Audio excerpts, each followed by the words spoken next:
നമ്മളിപ്പോൾ രണ്ടു വട്ടം ചിന്തിക്കേണ്ടിയിരിക്കുന്നു. കാരണം പ്രൈവറ്റ് ഹോസ്പിറ്റലിൽ പൈസ കൂടുതലാണെന്ന് പറഞ്ഞിട്ടാണ് പാവങ്ങളെല്ലാവരും നിന്ന നിപ്പിലോടി ഗവൺമെൻറ് ഹോസ്പിറ്റലിൽ കൊണ്ട് അവിടെ ഇട്ടിരിക്കുകയാണ്.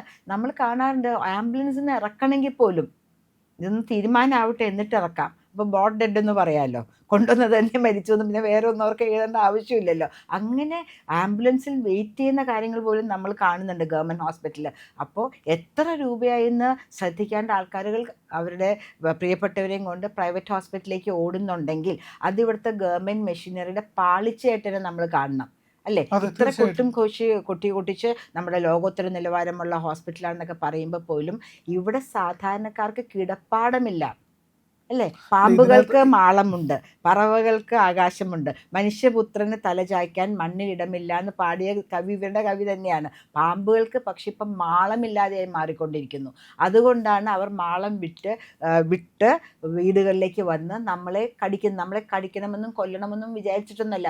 ഒരു അനക്കം ഉണ്ടാകുമ്പോൾ അതാ ഞാൻ പറഞ്ഞത്, ഒരു അനക്കം കാണുമ്പോൾ അതിനെ കടിക്കും, അത്രയേ ഉള്ളൂ. അപ്പം ഞാൻ പറയുന്നത് ആദ്യം ജനങ്ങളുടെ ആവാസ വ്യവസ്ഥ നന്നാക്കുക, അതോടൊപ്പം തന്നെ സഹജീവി ഞാൻ ഉദ്ദേശിച്ച മിണ്ടാപ്രാണി എന്നൊക്കെ പറയുമല്ലോ, അങ്ങനത്തെ ഉള്ള ജീവികളുടെ ആവാസ വ്യവസ്ഥയും സുരക്ഷിതമാക്കുക.